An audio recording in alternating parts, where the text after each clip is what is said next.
کی آخری آیت ہے ان شانیہ کا هو الابتر. الشانے کہتے ہیں المبغض، المبغض بشدہ، شدید بغض رکھنے والا، اتنی نفرت رکھنے والا کہ نفرت اور بغض کی وجہ سے دوسرے شخص کو دیکھنے سے بھی اجتناب کرے.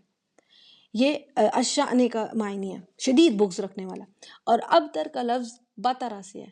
اس کا معنی یوزلی قطع کہا جاتا ہے، کٹ ہو جانا، کاٹ دینا.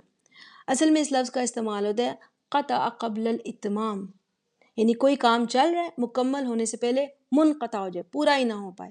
جیسے کوئی چھوٹی بچی ہے، بلاک سے گھر بنا رہی ہے، ابھی پورا نہیں ہوا، اس کا شرارتی بھائی آئے اور مکمل ہونے سے پہلے اسے توڑ ڈالے، یہ ابتر ہونا ہے. یعنی کوئی کام ایسے منقطع ہونا کہ وہ پورا ہی نہ ہو سکے، مکمل نہ ہو سکے، یہ ابتر کا معنی ہے. تو ابتر کا لفظ کوثر کے مقابل آیا، ابتر کا لفظ کوثر لفظ کے مقابل ہے. دیکھیں اللہ تعالیٰ نے فرمایا ان نشانیہ کا هو الابتر، یقیناً آپ سے شدید بغض رکھنے والا ہی ہے جو ابتر ہوگا.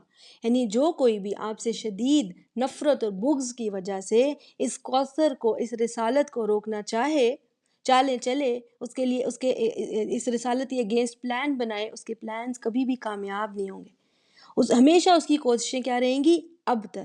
یعنی یہ رسالت اس دنیا کی نہر کی طرح ہے، لوگ اس سے فائدہ لیتے رہیں گے قیامت تک. اور جو کوئی آپ سے بغض رکھنے والا کبھی بھی اس میں رکاوٹ ڈالنے کی کوشش کرے گا، اس کی ہر کوشش کیا کر دی جائے گی؟ ابتر. یہاں تک کہ وہ خود بھی کیا ہوگا؟ ابتر.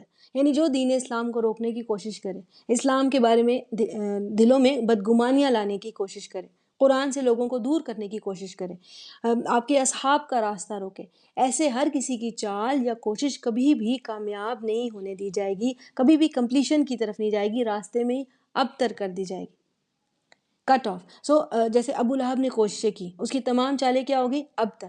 ابو جہل اور قریش کے دوسرے سردار جتنی بھی سر توڑ کوشش کرتے رہے رسول اللہ صلی اللہ علیہ وسلم کے خلاف، حتیٰ کہ انہیں قتل کی سازش بھی کی، ہر کوشش، ہر سازش راستے میں کیا کر دی گئی؟ ابتر. پھر رسول اللہ صلی اللہ علیہ وسلم جب مدینہ گئے، منافقین کا سردار عبداللہ بن ابی اور مدینہ کے یہودی کتنی چالیں چلتے رہے، ہر چال آخر کار کیا ہوگی؟ ابتر. کوئی بھی چال کامیاب نہیں ہوئی، مکمل نہیں ہونے پائی. اسی طرح وصال رسول صلی اللہ علیہ وسلم کے بعد کئی لوگ اٹھے جزیرہ عرب میں جنہوں نے نبی ہونے کا دعویٰ کیا، مسیلمہ کذاب جیسے، جن کی تمام چالیں کیا کر دی گئی؟ ابتر.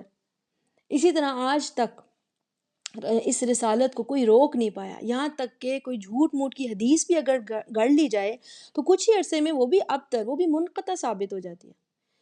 وہ تمام لوگ جو اس رسالت سے فائدہ لیں گے آخرت میں وہی ہوں گے جن کو نہر کوثر کا میٹھا ٹھنڈا، دودھ سے زیادہ سفید، شہد سے زیادہ میٹھا پانی، جیسے کہ حدیث میں ایکسپلین کیا گیا، وہ پانی پلایا جائے گا.